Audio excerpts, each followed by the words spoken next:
Okay, let's put the English conversation aside, as much as I love reading. Okay. Exponentials is a huge chapter. You've already done linears. You've done quadratics. You've done rationals. What else have we done? Polynomials, which is like longer versions of quadratics. Did we do anything else? Radicals. We've done lots of kinds of functions. And this chapter is really exponents and something that we're going to learn about called logs as well. But we'll start with exponents because you've got something to latch onto there. You know what an exponent is. Exponential functions are when the variable is in the exponent. So not when there's an exponent involved, because obviously quadratics are x squared, but the variable is the base in a quadratic and in a polynomial. Here, the variable is actually in the exponent. Does that make sense? Okay. So when we plug in, just to do a table of values to see what happens here, this is going to be 2 to the negative third power. What is 2 to the negative third power equivalent to if you're using your exponent rules? No, 2 to the 1/3 is the cubed root of 2. That's different. Yeah, a negative exponent brings it to the denominator, and that would be 1/8. 2 to the negative second, Bella, try that one. What would that be?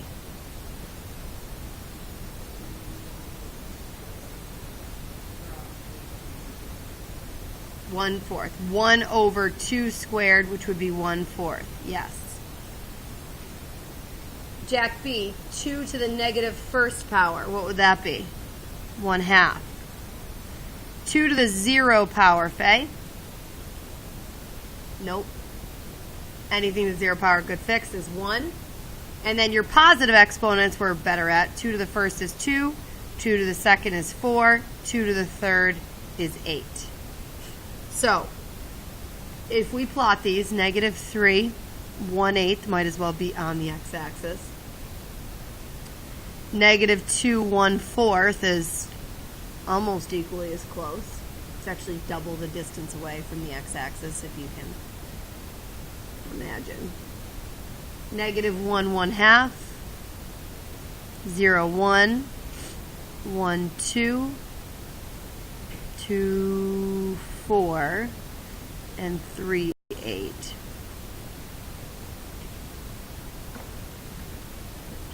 So the parent graph concept here is a little bit different because you never know what your base is going to be. So y equals 2 to the x, y equals 3 to the x, y equals 4 to the x. Those are all considered versions of parent graphs. Okay? Essentially, it's y equals some base number to the x power. And your key features on your parent graph are always a y-intercept of 0, 1. We have that there. Because no matter what b is, whether the base is 2, 3, or 4, no matter what the base is, anything to the 0 power when you plug in an x of 0 is going to give you 1. And then your next most critical point is 1, comma, and here it does depend on what b is. Like if I plugged in a 1 to my 2 to the first power, I got 2. 3 to the first power, I got 3. 4 to the first power, I got 4. B to the first power is just b. So those are your two main critical points, which are here and here. And then you have an asymptote. Where is your asymptote? Where is the line that this graph is going to get closer and closer and closer to without ever touching? Georgia? The x-axis, so a horizontal asymptote of the x-axis, aka y equals 0.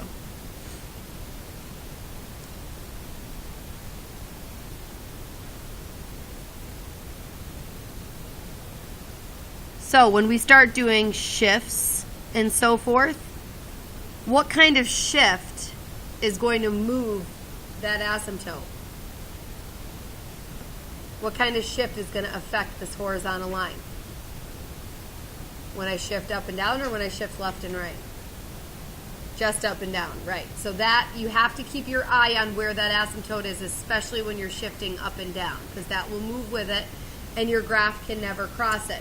If you look at your table of values, you can kind of see, no matter how small our x-coordinate gets, meaning how far to the left we go, that's going to keep, how are we moving backwards? What operation are we doing? Dividing by 2, dividing by 2, dividing by 2. So the next one would be 1/16, and then it would be 1 over 32. And then if you have a positive number and you keep dividing by 2, it'll always be positive. It'll just get teeny, teeny, tiny. And on the flip side, if you're going forward, you're constantly multiplying by an extra 2, hence the exponential idea. You keep multiplying by an additional 2 and doubling, doubling, doubling, and it shoots up very quickly into infinity. So your end behavior, as x approaches negative infinity, so as we go to the left, what is our f of x doing, Morgan? What is our y coordinate doing as we go further and further to the left? Towards what? Not our y coordinate. It's not going towards negative infinity. It's getting smaller and smaller towards... No. Someone help her out. Bella? 0. As your x numbers go backwards and backwards and backwards, your y number is going to get smaller and smaller towards 0. And then you can see that here, if you go left and left and left and left and left, our y coordinate is just flattening out towards 0. On the other end behavior, as x is approaching infinity, that's headed to the right, what's your y coordinate doing, Lucas B? As my x moves to the right, what's my y coordinate doing? Increasing towards infinity. Good. So there's your parent graph. That's a flashcard. If you ever don't remember the critical points, just plug in a 0 for x. B to the 0 should tell you 1. B to the first should tell you b. You can always plug in an x of 0 and an x of 1 to see what the y coordinate is. Okay, on the flip side, this one's a half. So this might be easier to start with the positives. What is a half to the third power? What's a half times a half times a half? An eighth, good. And 1/2 squared? 1/4. A half to the first is a half. A half to the 0 is 1. This is where it gets a little tricky. A half to the negative 1. Right, a negative exponent flips a fraction. So that would be 2 to the positive first, which is just 2. And then 1/2 to the negative second flips the fraction to 2 to the second, which is 4. And then 1/2 to the negative third would be 8.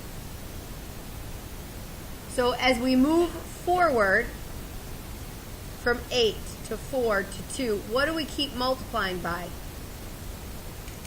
What do you multiply by to get from 8 to 4? A half. Multiply by another half will bring you to 2. Multiplying by a half will bring you to 1. That makes sense because your base is a half. So you keep multiplying by a half and a half and a half. Moving backwards, you just are doubling. Yes? So what would you say about how these numbers are progressing versus how these numbers are progressing? Yes, flip. And this is increasing or decreasing? Increasing. This is growing. And this is decaying. And whether or not you're growing or decaying depends on your multiplier. What kind of multiplier would you have to be multiplying by in order for growth to happen? What'd you say? Whole number? Not necessarily, but you're on the right track. Well, they're both positive. right? Multiplying by a half, that's still multiplying by a positive number. Okay, what kind of number would you multiply by that wouldn't make it grow or decay? 1. So if you multiply by something bigger than 1, does it grow or decay? Grows. And if you multiply by something less than 1, it decays.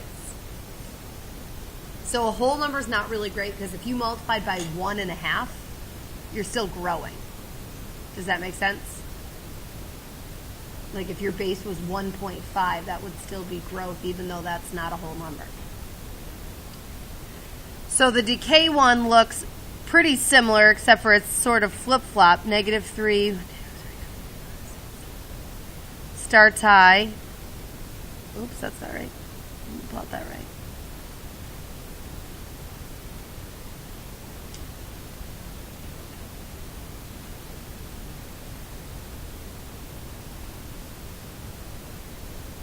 And it starts decreasing, but you still have the same asymptote. So your parent graph features are still the same. Y equals b to the x. This is exact same parent graph. 0, 1. We can confirm that 0, 1 is on there. And 1 comma b, which in this case would be 1 comma a half. That's still on there.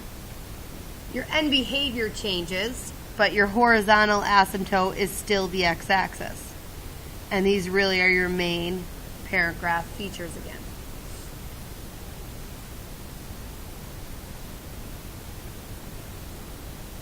Okay, at the bottom I put a little spot for your parent graph asymptotes and your parent graph critical points, but we already did that, so we're going to move past that.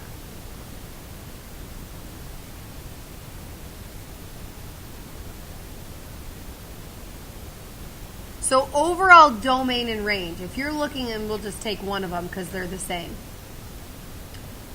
What is the furthest left and what is the furthest right that this graph will ever go for domain?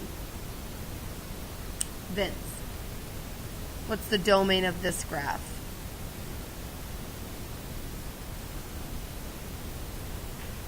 Correct. All real numbers, but you usually go from smallest to biggest. So I'm going to say negative infinity to positive infinity. You can plug in any x value you want to. You're never going to get an undefined.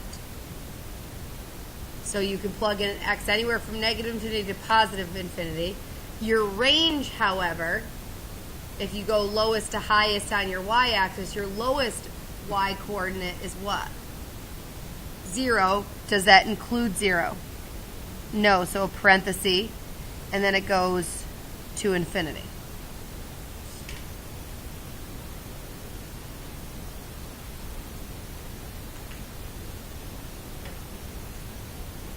Okay, and both exponential growth and decay have those same features, same domain range.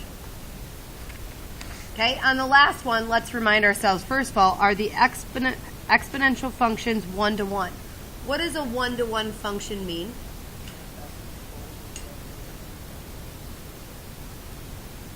Perfect. And long-term, what that means is if you take its inverse will also be a function. But the quick test is, does it pass the horizontal line test and the vertical line test? Does it? Yes. So they are one-to-one functions because it passes the horizontal line test and the vertical line test. So we have our answer, we have our how can you tell, and what does this tell you about their inverses? Inverses will be functions also.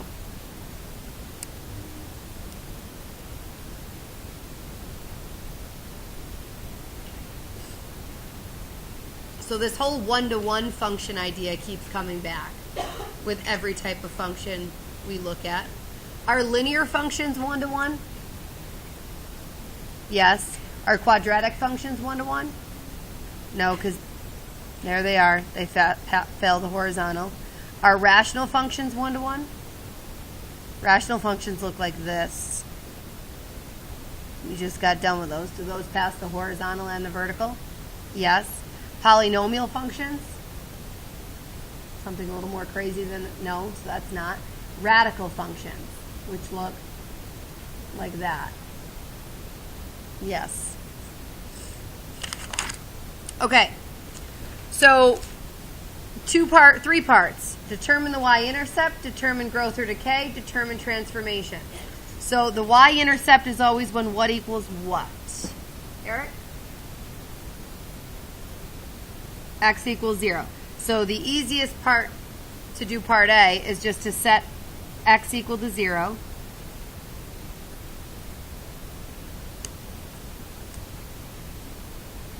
And when x equals 0, what does that equal, Jason? 7 times 3 to the 0 power. 7. I'm just going to pretend that's there. Is this growth or decay in part A, Elena? Or in the first example? Growth. How did you know that?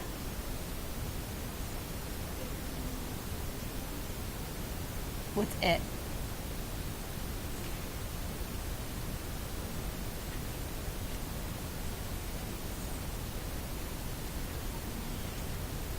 What is she saying? It's greater than 0. What's she talking about? The base. What is the base? No. The base of the exponent is not 7. The base of the exponent is 3. Yes? So the base, and 0 is not your cutoff, by the way. 1 is your cutoff. The base is greater than 1. So because the base of 3 is greater than 1, this is growth. And then has there been any shift? No. So this is still just going to be growth, but we still cannot cross the x-axis.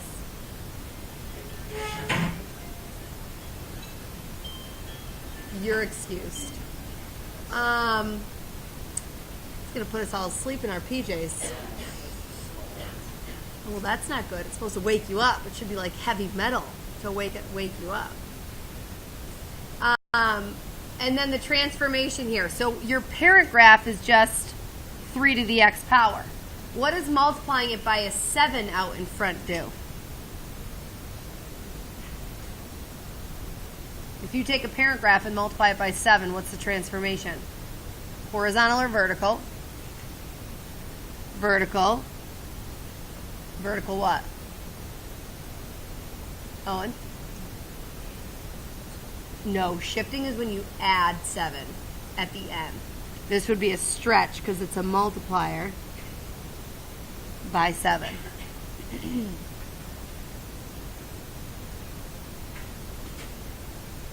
Okay, on the next one, you have a y-intercept of plug in an x of 0. Anything to the 0 power is 1. 1 plus 4 would be 5. Is it growth or decay? Decay, because our base of 1/3 is less than 1. And then this got shifted up 4 units. So here's my old asymptote. Where's my new asymptote?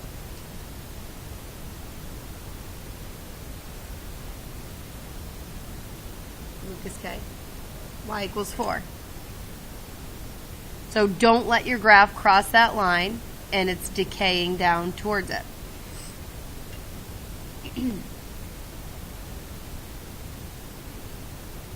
Okay, any questions on that? The last section are questions I've seen come up on the regions that are meant to trick you. This whole idea of is the base greater than 1 or is the base less than 1 only is applicable if the base is the only thing being raised to the x power. The issue here is we have an exponent that contains the x, but it also contains something else. So what you have to think about with this is your exponent rules. This is the same as 2 to the negative third to the x power, right? Because power to power means multiply. So when you get that exponent x all by itself, what number is this? 2 to the third is 8, which means 2 to the negative third is 1/8. So when you boil that down and you get that x exponent all by itself, now is this base growing or decaying?